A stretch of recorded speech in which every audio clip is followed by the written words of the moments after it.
the sacred Nusantara.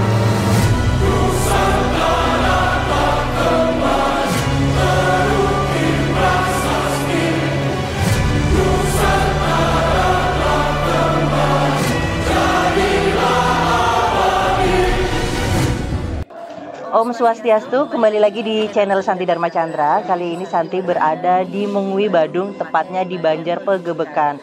Nah, di sini Santi Astunggara diberi kesempatan diajak sama Ratu Resi Agung dan Ratu Istri dari Jakarta. Beliau datang hadiri undangan untuk upacara medikse dari Ida Adi Diksite Bang Dwije Pinati dan Ida Istri Adi Diksite Bang Dwije Pinati. Nah, buat teman-teman yang tanya bagaimana sih proses untuk menjadi sulinggih atau pendeta yang ada di agama Hindu, nanti akan dijelaskan dan kita bisa lihat untuk persiapan prosesinya. Jangan kemana-mana, tetap di channel Santi Dharma Chandra. Terima kasih.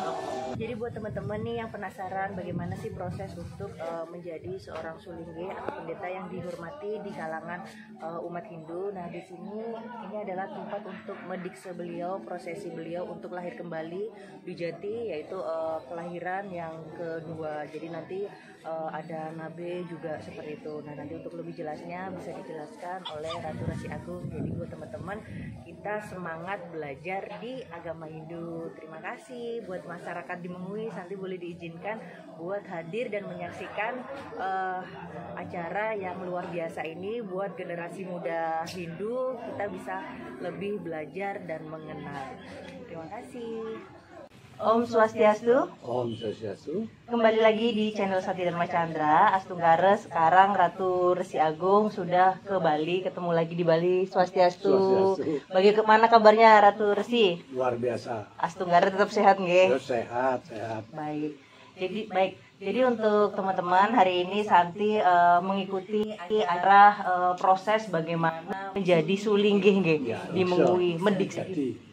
Dwijati. Jadi ada uleman upacara resiatnya Sangaskara Dikse Dwijati, tepatnya di Mengui, Badung, yaitu di acaranya Ida Adi Diksite Bang Dwije Pinati dan Ida Istri Adi Diksite Bang Dwije Pinati. Nah, ini cukup menarik karena tidak banyak masyarakat atau umat tahu bagaimana proses menjadi sulinggih, karena prosesnya itu cukup unik dibandingkan dengan agama lain untuk menjadi seorang pemuka agama seperti itu. Baiklah, sebelumnya menjadi sulinggih ini kan sesuatu hal yang tugas mulia, ya kan. Boleh nggak sih Ratu Resi, seorang generasi milenial bercita-cita ingin menjadi sulinggih itu boleh nggak sih? Tanya. Karena kan cita-cita itu kan mengarah ke yang ke hal-hal baik, yang mulia, yang bermanfaat. Boleh nggak sih seperti itu? Ya. Oke, sudah, mohon dijawab. Ya, Om Swastiastu. Pemirsa Dharma Santi Dharma Chandra. Di mana saja berada. Di kesempatan yang bukan baik saja, luar biasa baik ini. Karena ini kecepatan yang langka. Setiap saat akan ketemu acara ini. Dan sebelum menjawab pertanyaan itu, Ratu Sri coba mulai dulu dari yang namanya satu tujuan hidup sebagai umat manusia, atau Dharmaning Dumadi manusia. Nah, itulah sudah diatur oleh Weda menjadi catur asrama. Ya, nah catur asrama itu, catur warna asram dharma itu tidak dikenal ketika yuga pertama, era pertama, Kerta Yuga. Kita punya catur yuga kan, Kerta Yuga, Tirta Yuga, Dua Para, Kali Yuga. Nah, ketika Kerta Yuga tidak dikenal aktualisasi daripada catur asram dharma, baru dikenal ketika Tirta. Jadi yuga kedua kan. Ya, nah untuk itulah maksudnya apa ada di aktualisasi catur asram dharma itu, untuk mempertahankan umat manusia tetap di jalan rohani. Jadi artinya jadi itulah yang dijabarkan oleh di dalam agama itu adalah masakan jagat kita ya caiti dharma. Nah, bagaimana mencapainya? Dengan catur paramarta kan? Apa saja? Ya, catur itu adalah Dharma Artha Kama Moksa. Oh, nggih. Triwarganya dulu Dharma Artha Kama, ketika lebih kepada kehidupan duniawi. Nggih. Ya. Ya, baru yang keempat itu moksa ketika telah mati. Oh, nggih.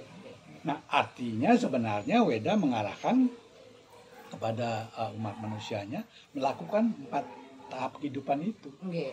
Jadi umur manusia udah diatur. Nggih. Tadi ya caturasrama. Kalau sekarang ibaratkan umur manusianya berumur 80 bagi-bagi 4 kan? 20, 40, ya 60, 80. 80. Di R20 itu kan brahmacari. Nggih. Pembelajaran. Nggih. Maka dia itu ya fokus belajar, tidak ada mikir yang lain-lain. Nggih. Belajar tentang apa saja untuk bekal kehidupan, masuk kehidupan. Nggih. Nah, masuk kehidupan itu setelah berumur, bilanglah 21 tahun kan, awal, berakhir di 40. 40. Itu namanya Grihasthasrama, Nggih. berumah tangga. Berumah tangga. Nggih. Ya. Nah, pertanyaannya, brahmacari itu 20, bisa nggak di era sekarang itu 20 tahun selesai? Bilanglah yang paling rendah serta 1. Belum bisa kan? Belum bisa. Ya karena banyak hal, kurikulum dan macam-macam kan. Ya kita tidak bisa menyalahkan. Ya suka tidak suka ya anggaplah selesai. Kenapa? Karena begitu masuk ke 21 udah masuk ke ranah Grihastha. Yang berumah tangga tadi. Ya berumah tangga. Nah berumah tangga itulah mengaplikasikan Wedanya. Teori kan Weda. Apa yang dipelajari ketika itulah dipraktekkan. Contohnya dalam arti tujuan manusia hidup itu adalah berbuat ya sekerti namanya, berbuat baik kan, berbuat berbudi luhur dan baik. Itulah namanya bakti. Nah itulah dibagi. Ya caranya apa? Caranya ada 4 cara kan, ada Jnana Marga Yoga, ada Karma Yoga, ada Bhakti Marga Yoga, ada Raja Marga Yoga. Itu jalan-jalannya kan. Ya, tapi dalam konteks itu intinya adalah berbuat perilaku. Itulah namanya ya sekerti dalam bentuk perilaku. Perilaku itu pelaksana. Nah, dengan cara pelaksana itulah bisa mencapai tujuannya. Terus, nah, dengan dasar itu yang dimaksud dengan mencapai moksa tadi 4 setelah dari 3 itu moksanya itu apa itu? Ya tujuannya supaya memutus reinkarnasi. Oh iya. Itulah moksa sebenarnya. Menyatu dengan Tuhan ya. Ya menyatu dengan beliau. Nah, jadi asal dari mana kita berasal, ke sanalah kita pergi. Itulah catur purusa artha. Jadi moksa terakhir setelah orang mati. Nah, tapi pada umumnya kita terjebak oleh yang duniawi itu, maya itu. Jadi maya itu adalah ilusi. Dunia ini dunia palsu. Sebenarnya pura-pura aja. Dunia pura-pura itulah yang harus nanti yang abadi adalah di alam paratra, di alam suah itu. Nah, untuk itu tahapan tadi Grihastha kan, setelah selesai melakukan aplikasi Wedanya, catur marga yoga apapun pancayanya kemarin kan. Nah, di dalam pelaksanaan pancayanya itulah bukti bakti untuk melakukan Dharma. Ya, aplikasi penerapan Dharma itu. Nah, dewayanya hubungan kewayanya pada Tuhan kan, pada dewa. Ya, kemudian ada persiatnya. Itulah contoh yang tadi. Ya kan? Pilihannya kalau orang meninggal, budayanya nanti kalau nyepi. Selain yang itio yang mencaru biasa itu, tapi yang naimitika kalonya itulah nyepi yang tertentu. Nah, baru ada manusianya. Manusianya ya dari lahir, gedong-gedongan, dari lahir, motonan dan sampai dengan lahir potong gigi, wiwaha. Itu termasuk manusianya. Ya kan? Nah, pertanyaannya tadi masuk. Bisa nggak milenial bercita-cita ingin jadi sulinggi? Nah, tadi tujuan orang hidup apa? Kan moksa. Nah, untuk mencapai moksa, maka diatur dalam tadi ya, begitu Grihastha kan caturasrama ini mempertahankan di jalan rohani. Jalan rohani itu apa? Ya tadi kan. Itulah masuk ke resiatnya. Resiat. Nah, resiatnya itu kan tahapannya yang keempat. Nggih. Yang ketiga itu persiapan tadi menuju ke yang asram yang keempat itu perlu melepas keterikatan. Oh, nggih. Karena hidup ini terikat sebenarnya. Nggih. Oleh apa? Kayak nafsu mungkin. Oleh indria. Indria. Mata inginnya lihat yang bagus-bagus. Kuping lihat yang enak. Ya kan, makan yang enak-enak, yang nggak enak dibuang kan. Ini hidung Yang wangi-wangi. Itu loh. Nah, dengan dasar itu itulah ada tahapan wanoprasta. Oh, wanoprasta. Wanoprasta itu artinya bukan wano artinya hutan, prasta artinya pelepatan tuh. Bukan artinya pergi ke hutan, tidak. Hidup di hutan bukan begitu. Melepas keterikatan. Oh, unsur duniawi yang tadi yang indria tadi. Indria itu ada panca indria, ada dasa indria kan. Ada 10 yang tadi yang mengikat kita. Itu yang boleh kan nggak bisa sekaligus. Ya contoh, yang kesenangan yang bisa dilepas apa? Makanya pelajarannya di Nyepi Catur Berata kan, tidak berpergian, tidak mendengarkan, tidak menonton kan, terus Berata tidak amati diri, tidak bergoyang, itu maksudnya latihannya. Nah itulah wanoprasta namanya, mulai melepas ikatan. Umur berapa? 40. Oh, 40. Sampai 60 kan sebenarnya. Jadi latihan cukup panjang loh. Oh, latihan. Buat teman-teman yang ingin bercita-cita jadi sulinggi, latihannya cukup panjang nih. Ya, nah itu kan. Nah, itu baru masuk ke ranah biksuke. Biksuke. Apa ini kok? Itulah ranah yang kesulinggihan. Oh, sulinggihan. 60 kan? Nggih. Nah, 60. tahu dasarnya kenapa 60? Tidak tahu. Ada 2 dasarnya itu. Kenapa sastranya. Yang satu disebut Werti Sesana, yang kedua disebut Siwa Sesana. Werti Sesana, seseorang tadi kan milenial udah tua apa masih muda? Masih muda. Masih muda. Kenapa terus dibilang jawab boleh? Werti Sesana menjelaskan, ketika orang sudah masuk ke umur 40, ya, walaupun masih ada ketikatan duniawi, sudah boleh masuk ke ranah rohani. Oh gitu lah. Kan masuk itu artinya secara umur udah boleh loh. Ya, sudah tidak boleh. Nah untuk itulah bersiap-siap. Ya tentu kalau syaratnya tadi seorang sulinggi harus punya anak-anak, harus sudah kawin dong. Harus sudah nikah. Udah nikah anak-anaknya loh. Oh enggak. Karena itu harus sudah punya cucu kan. Oh iya, enggak. Ya, kalau enggak nanti kan terikat nanti dia. Oh iya. Makanya anak sudah kawin, selesai tugas orang tua untuk ke putra-putranya dulu. Itu kan mengakhiri perkawinan kan, perkawinan tugas seorang Griastin.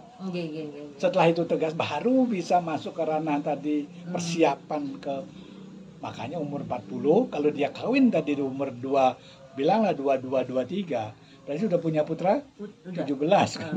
17 sudah selesai dong. Kalau lihat ketentuan luar negeri, apa? Luar negeri kan 17 tahun dia remaja udah lepas kan. Dia tidak kenal potol gigi kan.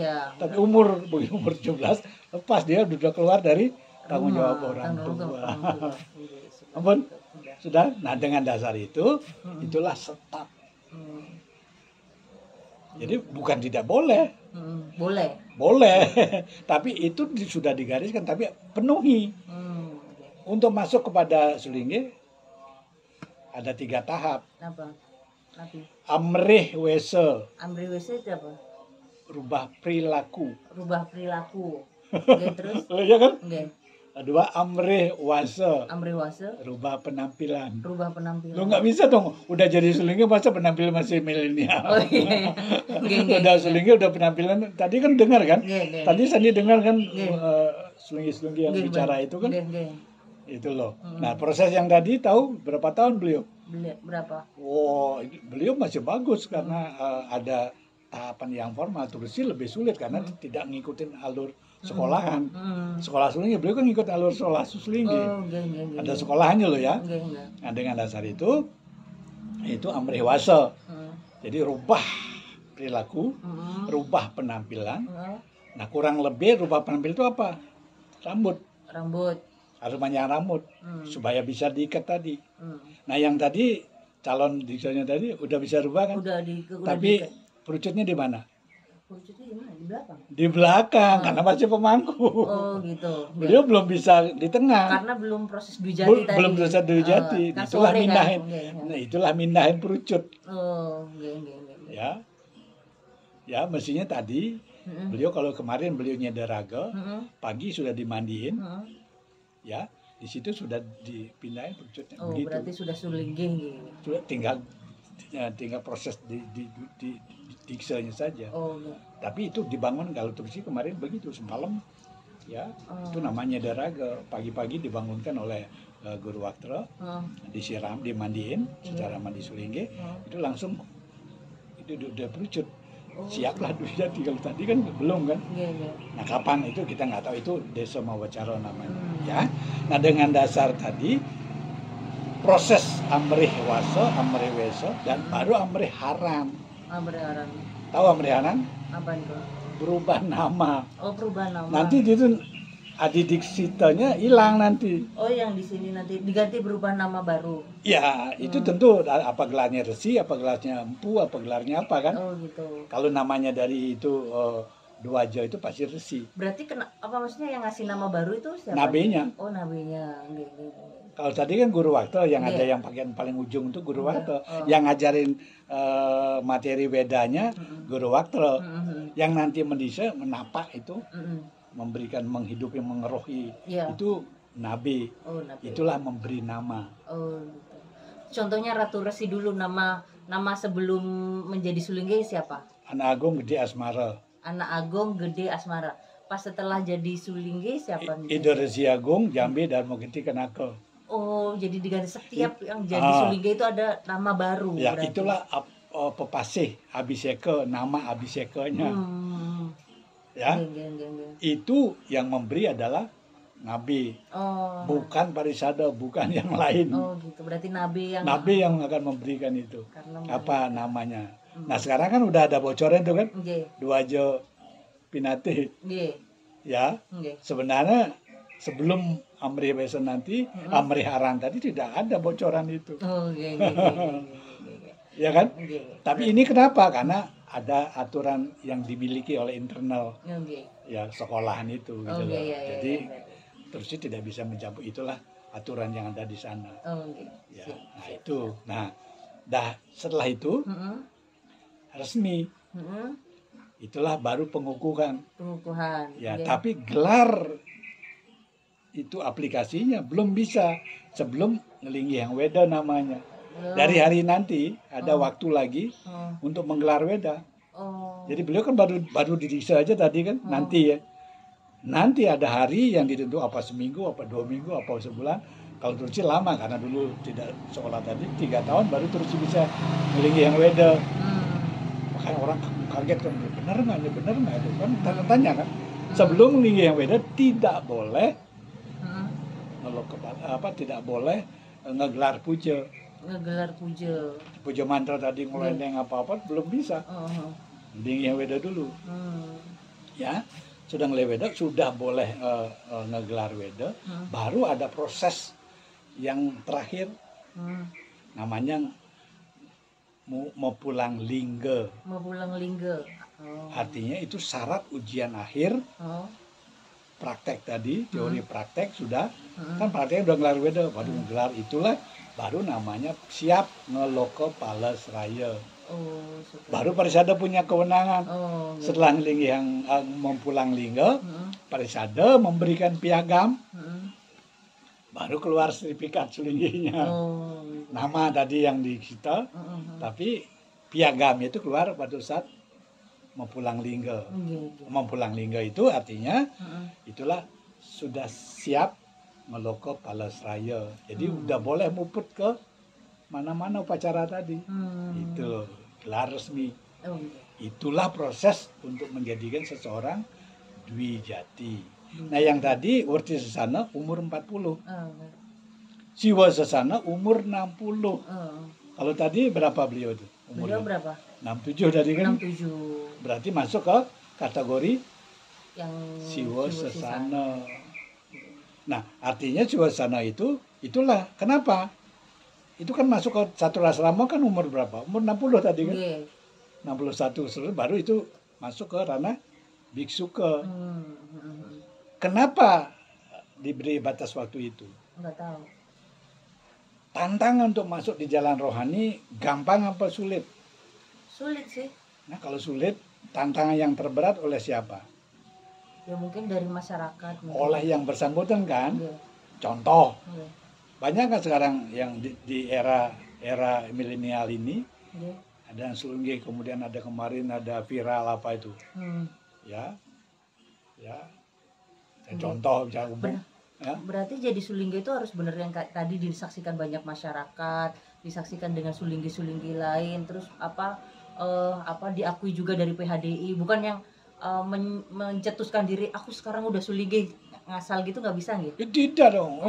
Yang mau nyebut dia Sulingge siapa kan orang lain, bukan dirinya. Saya Sulingge loh kan bukan itu. Biasanya kan ada pernah kasus seperti itu, ada kemarin yang sempat viral bahwa menyebutkan ada yang Sulingge. Ya itulah mengaku-ngaku. Iya, tidak ngikutin aturan yang ada. Kan aturannya kan ketentuan lembaga itu adalah parisade lembaga kan. Kalau tadi di lingkungan desa pekeraman, desa adat kan. Yang nanti menggunakan siapa? Adat. Desa adat. Ada desa pekeraman yang lebih luas nanti umat secara umum. Tentu ada pengesahan parisade, makanya itu di Mempulang Lingga lah pengesahan piagam itu. Jadi orang lain itu tahu kalau nyuruh piagam, ya resmi loh. Ya, itu pentingnya. Ijazah, pentingnya ijazah.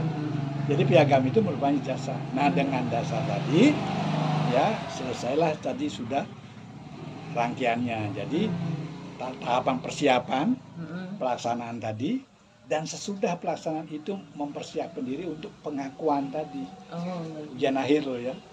Ya kalau yang S2 gimana? Kalau doktor gimana? Tesis. Kalau S3? S3 doktor? Ambil kalau skripsi, tesis. Ya ada penelitian, ada macam-macam kan. Nanti ada apa namanya? Gelar. Terus kayak sidang. Sidang perdana gelar yang diuji oleh pada guru besar kan. Itu kan pengakuan pengukuhan. Sidang pengukuhan kan. Ya kan? Nah, itulah sidang pengukuhan tadi dengan dasar itu baru boleh maku. Maka kalau tidak punya piagam itu nggak boleh. Ya bukan nggak boleh, jangan ngaku-ngaku lah gitu. Ya boleh aja loh hak jadi ya. Ini kan saya dan lain-lain, bisa saya yang punya duit, saya yang punya ini, ya. Tapi yang mengakui siapa? Masyarakat umat. Masyarakat. Nah dengan dasar itu, karena ini tahu pengertian Sulingge? Tidak tahu. Su adalah baik, lingge adalah tempat. Tempat yang baik. Kalau orang sudah ditempatkan pada tempat yang baik, yang dipertahankan apanya? Kebaikannya. Kebaikan tempat itu dong, kesucian tempat itu kan. Nah kayak tadi kan, maka tadi yang Sulingge dikasih. Semua dari lunga-lunga kan, karena tidak lagi duduk di lantai, tidak lagi di tikar, sudah berbeda ranah lah. Umat yang biasa kayak Santi gitu kan. Dengan walaka lah ya. Ya dengan pemangku kan nggak pakai gini, walaupun bagian putih. Nah dengan dasar itu disitulah perbedaan. Nah untuk itu karena sudah menjadi status Sulingge, jangan pernah mencemari kesulinggihannya. Gitu harus dijaga. Loh, siapa yang suruh jaga? Ya Sulinggenya dong kan. Baru apa kata orang? Nah, itu sesudah waktu disenya tadi.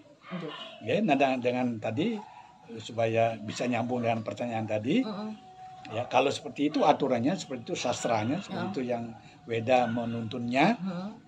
Jawabannya, boleh nggak seorang milenial bercita jadi Sulingge? Boleh. Ya boleh bener. Boleh banget. Itulah ada di lontar kuntiannya. Enggak.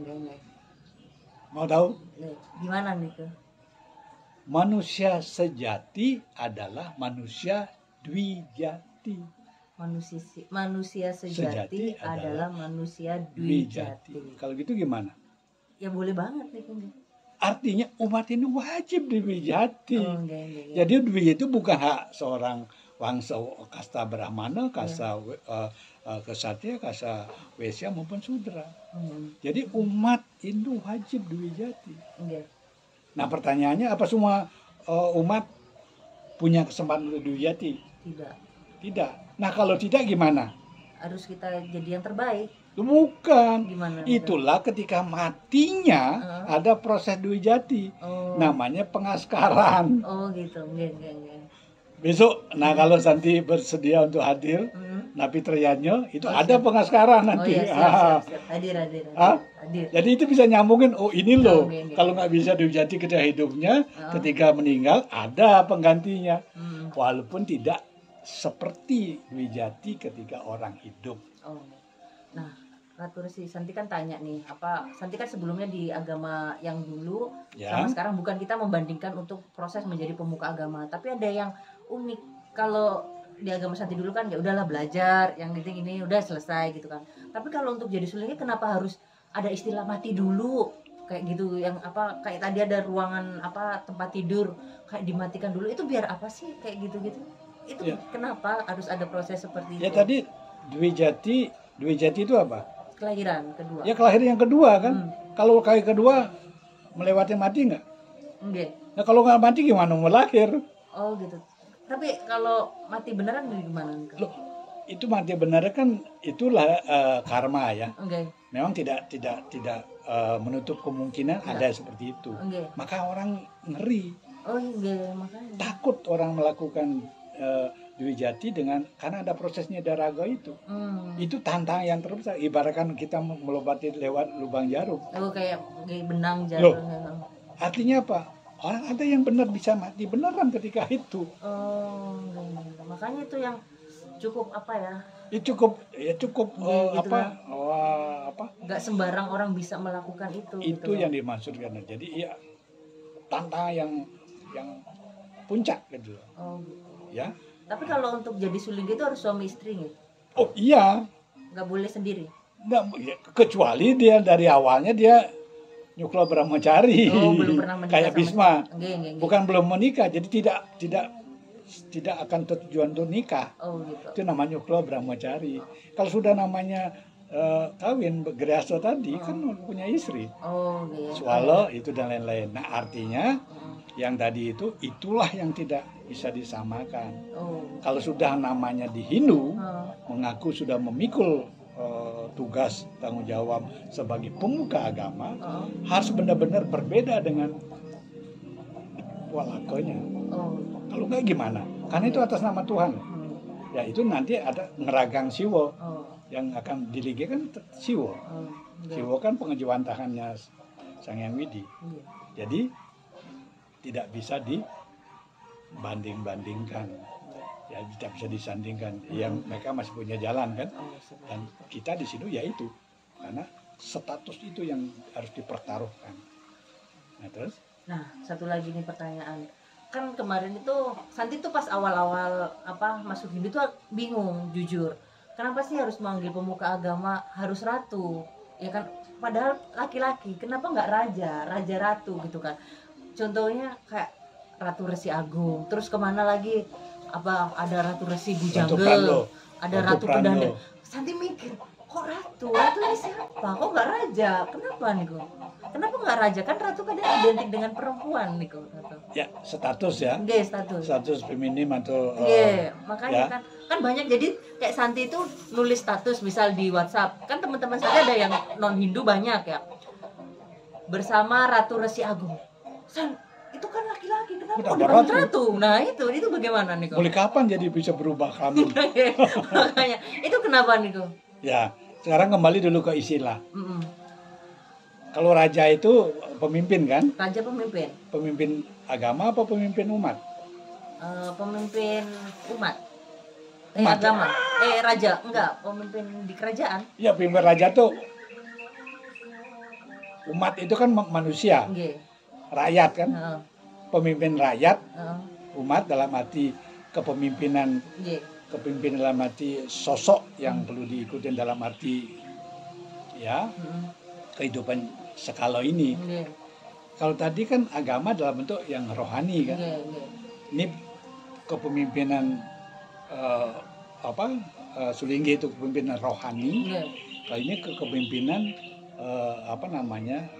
ya dalam bentuk fisik, dalam bentuk kemasyarakatan kan, sosial masyarakat loh ya, bukan kerohanian kan. Nah kalau ini otomatis umat dalam arti menuntun rohaninya, bukan menuntun tatanan kehidupan masyarakatnya, benar nggak? Itu raja, ya. Kalau raja laki kan, ya, ya. Kalau raja perempuan, ratu. Tempat raja kalau di Jawa, keraton.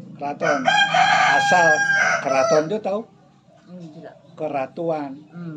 Pada zaman dulu, pada zaman dulu ya, tidak ada pemisahan unin laki atau pemimpin perempuan. Tidak ada diskriminasi bahwa siapa yang punya kemampuan itulah yang berhak. Makanya muncul ratu. Ratu lah orang yang dihormati untuk diraja. Tapi kalau kita bicara Sulinggi, kerohanian, ya, boleh nggak kita sebut raja? Boleh. Ya karena kan jelas itu kepemimpinan fisik kan, sosial masyarakat kan itu raja. Ya, kan tidak mungkin dengan nama itu kan sudah berbeda karena berbeda ranah. Tapi kalau kita ngomong ratu, ya, yang dipimpin kan tadi tentang kerohanian kan, termasuk ke sosial masyarakatnya nggak? Sosial masyarakatnya juga. Jadi kalau ratu sudah melebihi raja. Cakupannya ya. Jadi luar dalam lah. Kalau raja kan cuma luarnya saja, gitu loh.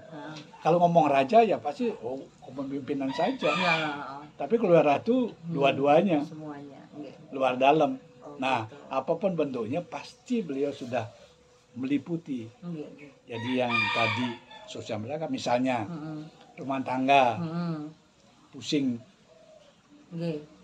Ke raja apa ke ratu Pranda? Ke Sulinggi. Ke Sulinggi. Tadi pusing nggak bisa tidur. Ke raja apa ke Sulinggi? Sulinggi. Jadi mana ya maaf dalam tadi secara fungsional. Mana yang mumpuni? Sulinggi. Artinya boleh nggak kita sebut beliau ratu? Boleh. Rajanya raja ya ratu. Tapi kan tidak ada ratu-ratunya ya jadi raja. Paham. Oh, jadi seperti itu.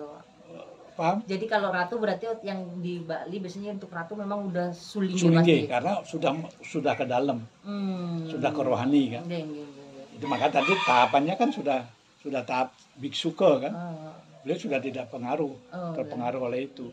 Nah, gimana beliau masuk ke ranah itu kalau beliau belum memahami bedanya tadi duniawi dan rohani kan. Seperti itu. Nah, jadi dengan dasar itu, nah selain tadi kalau ngomong ratu pemimpin, iya. Makanya ya ratu juga pemimpin, Sulinggi kan pemimpin agama.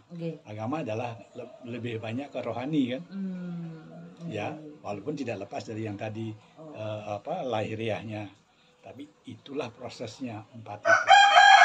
Jadi nama ratu itu bukan dikaitkan dengan feminimnya. Tapi lebih kepada fungsionalnya yang memang statusnya mumpuni ya. Kalau ngomong lebih tinggi kan nanti kan ya jelas raja yang tertinggi di dalam masyarakat kan. Tapi Sulinggi fungsional kan. Tapi Sulinggi adalah di belakangnya.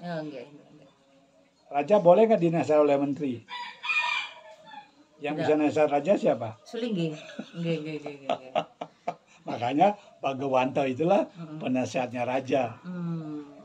Ya, maka di dalam zaman itu kan Bhagawanto kan. Ya, Purohito itulah ya penasihatnya raja. Adalah Sulinggi. Penasihat presiden itu kan bukan Walako kan. Nah, itu. Nah, di sini berarti untuk gelar-gelar Sulinggi itu yang Santi ketahui ada yang Ratu Pedande, Ratu Resi Agung, Ratu Bujangga, Ratu Resi Begawan, terus ada Empu. Itu berarti yang dari keluarganya silsilah sebelumnya berarti. Seperti itu. Ya, sebenarnya Weda dari urutan dari urutan ininya apa namanya? Di mana dia? Ini ada. Dari urutan kelahiran dari manusia itu ada tahapannya yang disebut dengan pertama aditya. Aditya itu kan Ditya itu kan di atasnya raksasa. Tapi aditya yang bukan raksasa, lebih di bawah dewa itu aditya. Aditya itu dewa lah. Aditya baru resi. Setelah resi baru detya. Baru raksasa. Baru pisasa. Dan baru raksasa, baru ada raksasa, pisasa dengan dan lain-lain roh halus lain. Yang ke-9 baru manusia. Itu urutan penciptaan. Di bawah manusia baru binatang. Binatang buas, binatang apa-apa. Dan terakhir binatang belaka dan baru tumbuh-tumbuhan melata. Itulah susunan dari penciptaan. Jadi kalau lihat itu tadi tidak disebutkan di Weda itu yang lain-lain. Bagawan ada Bagawan, kemudian ada tadi Serempu. Itu pengembangan setelah ada di Bali. Weda mengenal cuma aditya resi. Maka di Weda ada Resi Agastya, ada Begawan kan. Kalau beda, kalau di Kalimantan, Hindu Kalimantan beda lagi, yang di Hindu di Jawa beda lagi. Nah, itu lebih kepada desa mawacara, aturan setempat. Oh iya paham. Karena Hindu tidak mengenal kulturisasi. Dia kan akulturisasi, tidak boleh memangkas yang sudah ada. Kan akulturisasi. Nah dengan dasar itu apa yang sudah ada? Itu sebabnya Hindu Nusantara berbeda dengan Hindu India. Oh iya sih, itu ya yang membedakan. Ya kan? Maka ada Hindu Karingan karena lekat dengan dia, asal mulanya di sana apa? Dayak. Ya, ada kearifan lokalnya kan? Enggak. Itu yang melekat. Karena terus begitu di Sunda juga ada. Nah, Hindu Sunda kan? Ya, Hindu Sunda. Apa ya namanya? Sunda Wiwitan. Sunda Wiwitan. Ya, cukup ini Badui. Badui, yang di Badui juga ada. Itu kan Sunda Wiwit dengan Badui aja tidak sama loh. Sama-sama di Jawa Barat kan? Ya, di Jawa.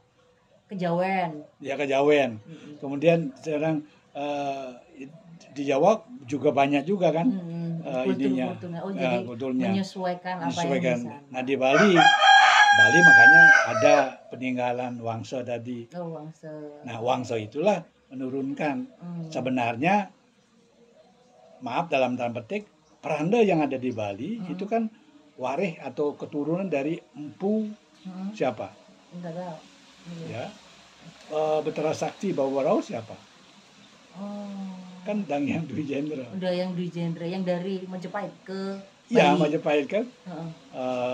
Betara Sakti Bawarau, beliau sebut dengan Tuan Semeru. Atasnya lagi siapa? Tidak tahu. Ya, kan Empu berada Empu Kuturan. Empu Kuturan, ya kan Empu. Ya. Nah, begitu ini Betara Sakti ya ke sini ya keluar dari Majapahit ke Pasuruan melahirkan Sulinggi yang dari Manuabe. Pasuruan. Kan ada Pepasi Sulinggi Pasuruan kan? Ya, itu yang di Halim itu. Iya. Nah, kemudian sebelum ke Bali di Belambangan Banyuwangi ada Empu Peranda Keniten. Jadi beliau perginya ini kan itulah Biksuko itu hidup berpindah-pindah. Jadi beliau tidak melekat dari suatu tempat. Jadi situ ya bisa beliau dalam konteks yang lalu ya. Beliau biasanya kalau orang suci di suatu wilayah pasti ada kepala desa itu, yang desa itu itulah memberikan putri atau anak. Ya dengan begitu itu menjadi istri, itu menurunkan. Begitu juga di Belambangan menurunkan Peranda Keniten. Baru di Bali 4. Kemenuh. Tadi kedua Kiniten. Kemenuh Kiniten. Tadi ada yang ketiga apa itu? Yang terakhir Mas. Ya. Nah, itulah itu 4 yang ada di Bali. Gitu. Nah, Mas inilah yang nabinya terus sih. Yang tadi kan beliau saya percaya untuk Mas loh kan gitu tadi. Nah, itulah 4 di Bali. Nah, tapi beliau kan berasal dari Dang Hyang Pu. Di atasnya kan gitu loh. Nah kalau lain lagi di Jawanya tidak di depankan resi kan. Nah sekarang resi itu dipakai oleh Jawa kan. Ya, nah itulah dipakai oleh di Bali. Kalau yang kesatria itulah Begawan. Kesatria. Kalau yang Brahmana dalam arti ide bagus griya, itulah pedanda. Pedanda. Ya, yang kesatria. Ya kalau ngambil dari Indianya Begawan. Begawan. Parasurama, Begawan, Drono, Begawan biasa kan. Itu ya, resi. Ya. Nah, terus sih sebenarnya dari Mecutan. Terus gelarnya juga Resi Agung Begawan. Oh, Resi Agung Begawan. Karena Cokodo memberikan Begawan. Ya kan? Nah, dari itu ada Empu. Sri Empu. Ya, yang terakhir ada Senggu. Senggu. Senggu itu asistennya Prananda Sakti dulu, Pegandan namanya yang melayan sehari-hari. Ada suatu saat kan setiap hari melihat, itulah beliau tahu, oh iya, kan ngerti. Nah suatu saat beliau di tour untuk memuja suatu upacara, nggak tahu apa penyebabnya, beliau lambat. Orang yang punya acara sudah gelisah, tapi yang datang itu si Gupta, pelayan namanya Gupta. Dia sudah siap karena didorong oleh yang punya acara. Udah karena penampilannya kan sudah seperti itu yang tadi. Sudah mau perucut apa-apa. Pada zaman itu kan belum ada ketentuan yang baku. Ya dengan dasar itu naik beliau sang Gupta ini. Setelah naik ya tentu karena udah sehari-hari sudah di luar kepala, tidak salah, baru beliau datang. Prananda Saktinya. Tapi beliau tidak juga membuatkan Guptanya malu kan. Tapi beliau diam di luar kan. Memperhatikan sampai selesai baru beliau tampil kan. Wah si Guptanya kan ampura kan itu minta maaf kan. Nggak apa-apa. Beliau kan begitu kalau udah selingkuh begitu loh. Nggak keluar marah. Nggak boleh marah. Loh, ini tidak akan kalau udah marah ya bukan selingkuh. Ya, dengan dasar itu udah benerin. Udah, karena kamu udah bener melakukannya, saya ganti namanya jadi Sengguhe. Senggu itu Sengguhe. Disebut dia Belanda. Nah, dengan dasar itulah tatanan yang ada di Bali. Kalau lihat benang merahnya ya yang awalnya adalah Resi. Begawan. Setelah maka ada Drono yang Mahabharata itu begitu. Tapi di tatanan penciptaan manusia tidak ada juga Begawan kan. Nah, itu kan kerajaan juga. Nah, Resi yang jelas ada urutan. Nah, itu. Nah, dengan dasar itu apa yang ada sekarang tentu ada benang merahnya. Tidak salah. Ya, begitulah zaman yang memberikan kondisi seperti itu. Baiklah, itu tadi diskusi yang sangat menarik dengan Ratu Resi Agung, bahwasanya kita harus tetap semangat untuk belajar agama Hindu. Nggak ada salahnya kita bercita-cita mulia juga, nggih. Jadi agar Dharma Hindu in my way, seperti itu, tetap di jalan kita seperti. Tapi ada tantangan di sekarang. Kenapa? Nabi? Tantangan sekarang. Sekarang era perubahan enggak? Era perubahan. Jadi itu era sungai sekarang. Tadi kan udah disebut. Maka tadi guru waktunya nahan terus sih. Sampai beliau minta supaya Tulsi diam nanti. Tulsi kan bilang karena Grab, nanti saya yang bayarin. Bukan soal itu kan, karena kita kan udah janji semuanya. Makanya Sulinggi adalah setia wacana. Ya, walaupun dengan tadi kada dengan supir kan bisa kan nggak boleh dong. Tapi beliau ngajar, saya yang bayar kan bukan itu. Nah, artinya di zaman sekarang itu perlu ada pemahaman ke depan. Seorang Sulinggi itu melihat ke depan, tidak hanya melihat ke lalu. Makanya ada Anata, Wana Mata, ya, dan Agata, masa yang akan datang. Ya, jadi masa kini, masa lalu, dan masa yang akan datang. Jadi kita nggak bisa kembali masa lalu.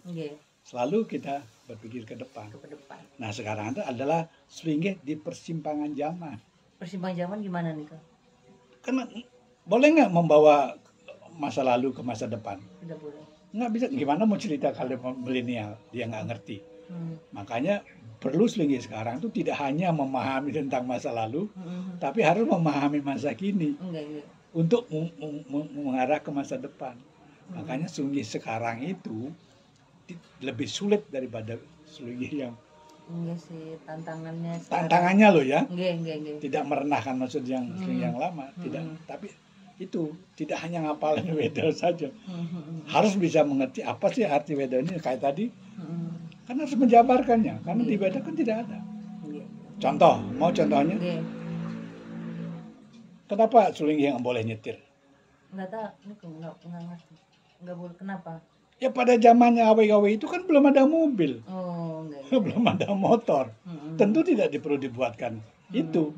Nah sekarang yang perlu dibedah apanya? Napi. Kalau Sulinggi sekarang nyetir mobil, Sulinggi kan masih bisa lupa, bisa salah. Kalau terus lampu merah boleh diterobos nggak? Nggak boleh. Nggak boleh kan, aturan lalu lintas kan.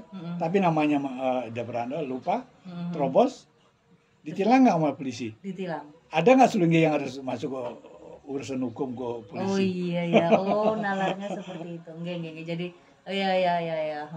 Enggak. Paham. Itulah. Siap. Nah soal tadi busana, kenapa Sulinggi busananya harus begini? Enggak tahu. Style. Bukan style. Napi. Fitnah lebih kejam dari pembunuhan. Kok bisa? Apa? Nah Sulinggi boleh nggak masuk ke tempat yang salah? Nggak boleh. Nah kalau pakaiannya bukan pakaian begini, tahu nggak itu Sulinggi apa tidak? Oh iya. Enggak. Oh jadi udah ada pakemnya ya? Dipakem dibuat. Kalau itu pasti Sulinggi kan. Iya. Tahu kemarin terus di pesawat, Enggak benar. begitu orang lewat dari belakang ini, baru mau masuk ke pintu itu, dari belakang ada tiang ratu di tiang Salim, di tiang nak Bali, kalau makarya Driki, Driki tiang lihat dari Pandi Sulinggi ini kubar itu, ditahan terus itu, dia salam dulu mau cerita. Itu satu. Setelah di pesawat, duduk yang sebelah kiri, di ruang tunggu ada. Langsung dia naruh tas, sirang-iring itu. Coba kalau pakaian preman. Pakaian biasa, celana jeans. Oh, nggak tahu nih kayaknya. Kan bisa nyaman. Dan itulah pentingnya. Nah hari ini tuh pernah tuh di sini kan tidak boleh diantar sama Kak Gongdi masuk ke dalam kan. Ada tentara, apa mungkin perwira apa. Ratu tiang kan nganter Ratu kan nggak boleh ngasuh dia yang nganterin terus. Karena pakaian Sulinggi. Termasuk waktu ke Swiss, di Dubai, ada tuh anggota ketua Komisi 3 DPR, Wayan Sudirto, hukum. Ampura Ratu Jaki bentuk pungungan gitu kan langsung di stop tuh sih. Siapa ini? Kenal tiang Wayan Sudirto loh. Nah karena apa? Karena pakaian Sulinggi. Coba tuh sebagai identitas nih. Tentu tidak perlu diketahui oleh orang lain. Umat Hindu pasti tahu. Oh, Ampura kan gitu loh. Nah, itu fitnah lebih kejam dari pembunuhan. Kalau salah masuk kan, wah tuh Sulinggi. Oh iya benar. Ya, jadi pakaian kita untuk yang mengatur kita jadinya.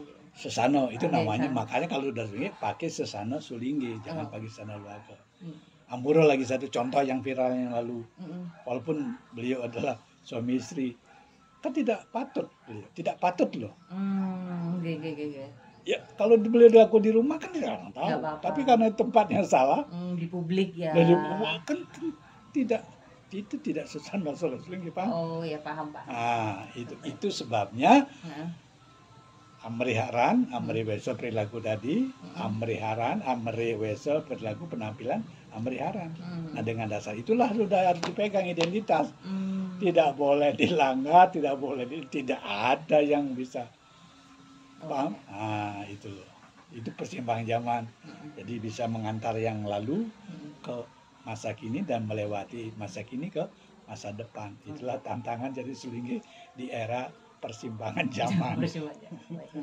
Baiklah, itu tadi diskusi yang sangat menarik dengan Ratu Resi Agung. Sebelumnya terima kasih untuk waktunya berkenan. Nanti next kita persiapkan untuk diskusi yang menarik.